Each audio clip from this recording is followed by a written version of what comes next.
हमारे YouTube channel में आप सभी का स्वागत है। आज हम लोग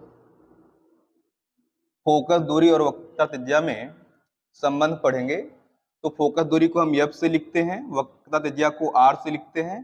तो जो F का मान होता है वह R का आधा होता है, अर्थात क्या कि फोकस दूरी जो होती है वक्रता त्रिज्या की आधी होती है। तो हम पढ़ेंगे कि इस फार्मूले की उत्पत्ति किस प्रकार से हुई है। इस फार्मूले की उत्पत्ति किस प्रकार से हुई है। तो जैसा कि आपको इसके पहले बताया गया था कि हम लोग समर्पण क्लासेस नाम से ही एक नया चैनल शुरू कर रहे हैं। तो आने वाली जितनी भी वीडियोज होगी हम लोग उसी चैनल पर अपलोड करेंगे। तो आप लोग इस चैनल के डिस्क्रिप्शन में जाइए, उसके डिस्क्रिप्शन में उस चैनल का लिंक दे दिया गया है, तो वहां से आप वीडियो देखें। तो चलिए शुरू करते हैं।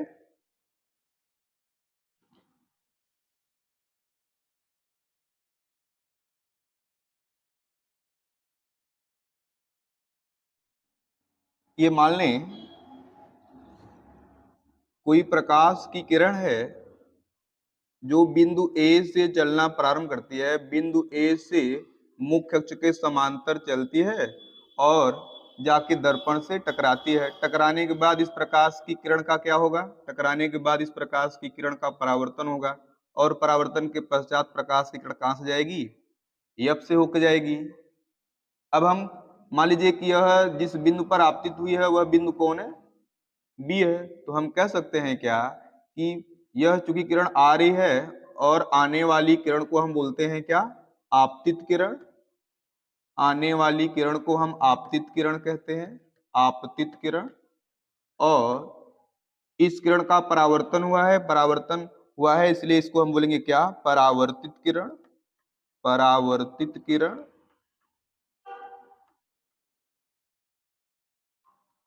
अब हम बिंदु B से C को मिला दे रहे हैं, बिंदु B से C को मिला दे रहे हैं और बिंदु B से C को मिलाने जो रेखा होगी उसे हम अभिलंब बोलेंगे। क्यों? क्योंकि आपतन बिंदु यह है और आपतन बिंदु से सदैव वक्रता केंद्र को मिलाने वाली जो रेखा होती है वह अभिलंब का ही काम करती है, इसलिए हम कहेंगे कि यह अभिलंब है। तो चलें, अभी हम पढ़े हैं क्या? हम पढ़े हैं परावर्तन का नियम। परावर्तन के नियम के अनुसार आपतन कोण का मान जो होता है वह सदैव परावर्तन कोण के बराबर होता है। तो आपतन कोण को हम I से लिखते हैं, ये मान लो I है, और परावर्तन कोण को लिखते हैं किससे?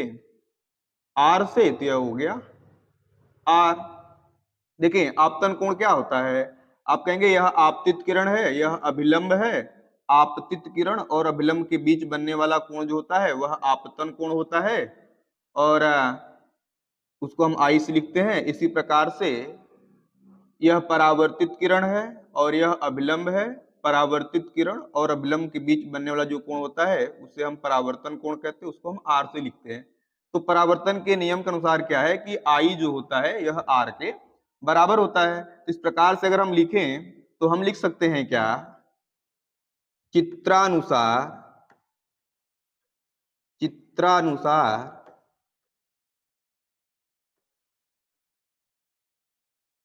कोण I जो है बराबर है किसके? कोण R के। कोण I जो है कोण R के बराबर है। किस नियम से बराबर है? तो आप कहेंगे परावर्तन के पहले नियम से, सॉरी परावर्तन के दूसरे नियम से, कि कोण I जो है कोण R के बराबर होता है। अब देखें कोण I कोण R के बराबर है, हम कहेंगे किस नियम से? परावर्तन के नियम से। परावर्तन के नियम से दोनों क्या होंगे? बराबर होंगे। अब देख लें कि हम देख रहे हैं कि यह AB जो है इस मुख्य अक्ष के समांतर है और जो BC है उस पर तिर्यक है, इसलिए यह कोण I जो है इस कोण के भी बराबर होगा। कौन सा कोण है? एकांतर कोण है। कोण I का एकांतर कोण ये है और हम जानते हैं कि एकांतर कोण भी आपस में क्या होते हैं? बराबर होते हैं। इस प्रकार से कह सकते हैं कि जो I है वह इस कोण के भी क्या होगा? बराबर होगा। तो मान लें इस कोण का नाम क्या है? इस कोण का नाम हम रख दे रहे हैं, मान लो 2 रख दे रहे हैं, मान लीजिए 2 रख दे रहे हैं। तो हम कहेंगे क्या कि कोण I जो है कोण टू के क्या होगा, बराबर होगा। कोण आई जो है यह बराबर होगा कोण टू के। किस नियम से बोलेंगे, क्योंकि दोनों क्या हैं, एकांतर कोण, दोनों एकांतर कोण है। एकांतर कोण के बारे में जल्दी से बता दे रहे हैं। मान लीजिए ये दो समांतर प्रकाश की किरणें हैं और उनको कोई तिर्यक काट रहा है, तो हम कहेंगे यह कोण जो होगा इस कोण के बराबर होगा। इन दोनों कोण को एकांतर कोण कहते हैं। अगर मान लें कि हमको एकांतर कोण पहचानना है तो हम क्या करेंगे, इस प्रकार से यहां से खींचेंगे तो यह जेड की तरह बन जा रहा है और जेड के जो दोनों कोने होते हैं वही दोनों एकांतर कोण होते हैं। तो नियमानुसार एकांतर कोण आपस में बराबर होते हैं। इस प्रकार से हम कह सकते हैं कि कोण आई जो है इस दूसरे वाले कोण के क्या होगा, बराबर होगा। तो यह आई जो है 2 के बराबर हो गया। इसको हम 1 मान ले रहे हैं, इसको हम 2 मान ले रहे हैं। अब हम देखेंगे क्या, अगर हम कहें 1 व 2 की तुलना करने पर, 1 व 2 की तुलना करने पर क्या मिल रहा है, 1 व 2 की तुलना करने पर मिल रहा है, हम देख रहे हैं कि 1 और 2 दोनों में बाएं पक्ष में कौन है, अंडर रूट आई है, अर्थात इनके दोनों बाएं पक्ष क्या है, बराबर है। जब इनके बाएं पक्ष बराबर होंगे तो इनके दाएं पक्ष भी आपस में बराबर होंगे। इसके दाएं पक्ष में कौन है, अंडर रूट आर है, ओ सॉरी गलती हो गई, इसके दाएं पक्ष में कौन है, कोण आर है, और इसके दाएं पक्ष में कौन है, कोण टू है। तो नियमानुसार कोण आर जो है कोण टू के बराबर होगा। अब देख लें कि कोण आर और कोण टू कहाँ पे है, कोण आर कहाँ पे है, कोण आर यहाँ पे है, कोण टू कहाँ है, यहाँ पे है। हम देख रहे हैं कि ये दोनों ही कोण एक विशेष त्रिभुज के अंदर बन रहे हैं। वह त्रिभुज कौन सा है, वह त्रिभुज ड्रा कर दे बे। ये त्रिभुज है। हम देख रहे हैं कि कोण आर और कोण टू दोनों ही इस विशेष त्रिभुज के अंदर बन रहे हैं। ये कोण आर हो गया और ये कोण टू हो गया। क्योंकि दोनों बराबर हैं तो हम पढ़े हैं क्या, हम पढ़े हैं कि यदि कोई त्रिभुज हो और उस त्रिभुज के दो कोण बराबर हों तब उन कोणों के सामने की भुजाएं भी आपस में क्या होती हैं, बराबर होती हैं। तो मान लो अगर यह कोण जो है इस कोण के बराबर है तो इस कोण के सामने वाली भुजा ये और इस कोण के सामने वाली भुजा ये दोनों भी आपस में क्या होंगी, बराबर होंगी। अगर इसी नियम को वहां पे अप्लाई करें तो मिल रहा है क्या, हमें मिलेगा कि कोण आर यह है और कोण आर के सामने कोण आर चूंकि कोण टू के बराबर है इसलिए कोण आर के सामने वाली भुजा अर्थात कौन, CF, कोण आर के सामने वाली भुजा अर्थात कौन, CF बराबर होगी कोण टू के सामने वाली भुजा। तो कोण टू ये है, कोण टू के सामने कौन सी भुजा है, हम कहेंगे भाई BF है। तो यहाँ पे CF जो है BF के क्या हो गया, बराबर हो गया। एक बार इसको हम पुनः देखेंगे। यह त्रिभुज जो है इस त्रिभुज में कोण R जो है कोण टू के बराबर है, इसलिए कोण R के सामने वाली भुजा अर्थात कौन, CF बराबर होगी कोण टू के सामने वाली भुजा अर्थात कौन, BF के। तो चलें यहाँ पे CF जो है BF के क्या हो गया, बराबर हो गया। अब एक बात जान लें, यदि यह दर्पण है इस दर्पण का द्वारक अत्यधिक छोटा हो, यदि दर्पण का द्वारक अत्यधिक छोटा हो, इस दर्पण का द्वारक अत्यधिक छोटा हो, तो आप बताएं इस दर्पण का द्वारक बहुत छोटा रहेगा, दर्पण का द्वारक बहुत छोटा रहेगा, तो आप बताइए बिंदु B बिंदु P के पास रहेगा कि नहीं, हम कहेंगे हाँ। तो कहेंगे बिंदु B चूंकि बिंदु P के अत्यधिक पास रहेगा तो लिख दीजिए इस दर्पण का द्वारक अत्यधिक छोटा होगा तो बिंदु B जो है बिंदु P के नजदीक होगा, बिंदु B बिंदु P के